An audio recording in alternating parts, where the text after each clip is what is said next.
मेरी तरफ से आप सभी को जय मसीह की। परमेश्वर आप सभी को शांति दे।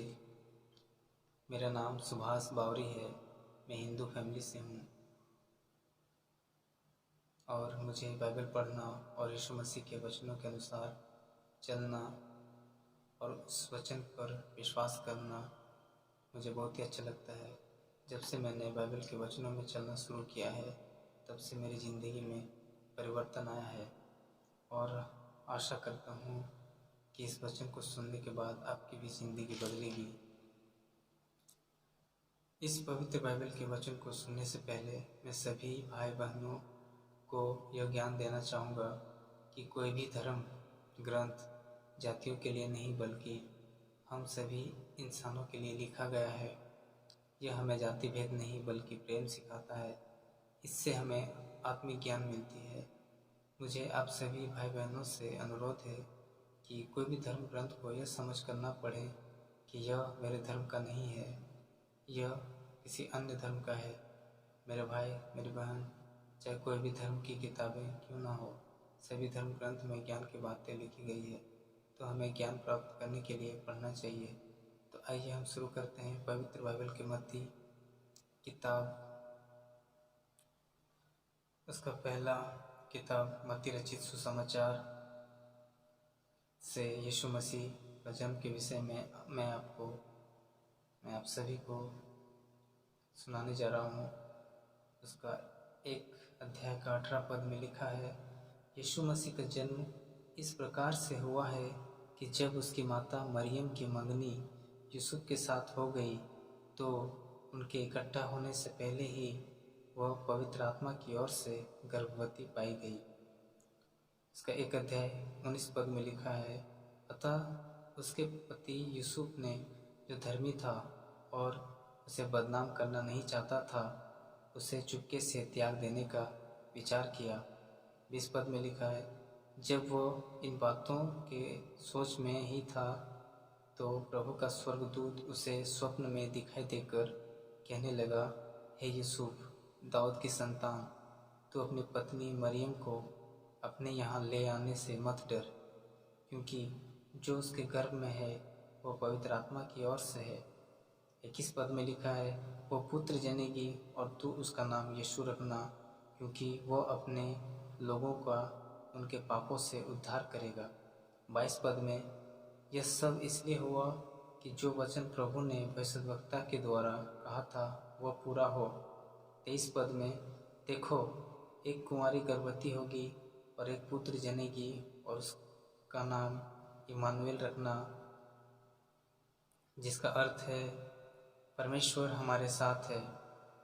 24 पद में, तब यूसुफ नींद से जागकर प्रभु के दूत की आज्ञा के अनुसार अपनी पत्नी को अपने यहाँ ले आया। 25 पद में, और जब तक वह पुत्र न जनी तब तक वह उसके पास न गया और उसने उसका नाम यीशु रखा।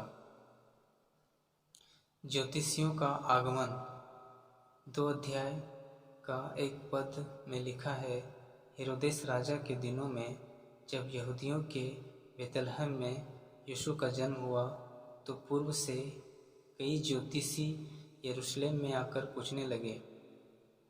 2 पद, यहूदियों का राजा जिसका जन्म हुआ है कहाँ है, क्योंकि हमने पूर्व में उसका तारा देखा है और उसको प्रणाम करने आए हैं।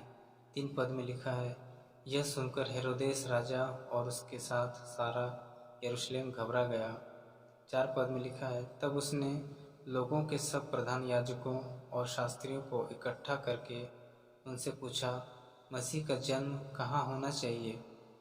5 पद में, उन्होंने उससे कहा, यहूदिया के बेतलहम में, क्योंकि भविष्यद्वक्ता के द्वारा यो लिखा गया है।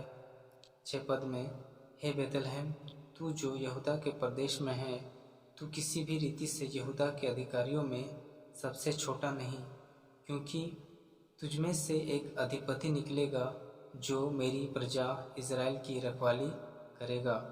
7 पद में, तब हेरोदेस ने ज्योतिषियों को चुपके से बुलाकर उनसे पूछा कि तारा ठीक किस समय दिखाई दिया था। 8 पद में, और उसने यह कहकर उन्हें बेथलेहम भेजा, जाओ उस बालक के विषय में ठीक ठीक मालूम करो, और जब वो मिल जाए तो मुझे सुसमाचार तो, ताकि मैं भी आकर उसको प्रणाम करूं। 9 पद में वे राजा की बात सुनकर चले गए, और जो तारा उन्होंने पूर्व में देखा था वो उनके आगे आगे चला, और जहाँ बालक था उस जगह के ऊपर पहुंचकर ठहर गया। 10 पद में उस तारे को देखकर वे अति आनंदित हुए। 11 पद में उन्होंने उस घर में पहुंचकर उस बालक को उसकी माता मरियम के साथ देखा, और मुंह के बल गिरकर बालक को प्रणाम किया, और अपना अपना थैला खोलकर उसको सोना और लोबान और गंधरस की भेंट चढ़ाई।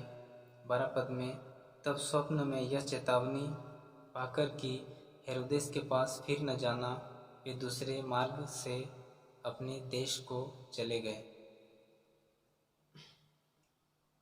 धन्यवाद।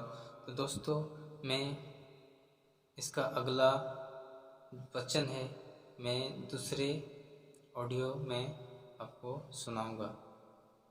अब तब तक के लिए धन्यवाद।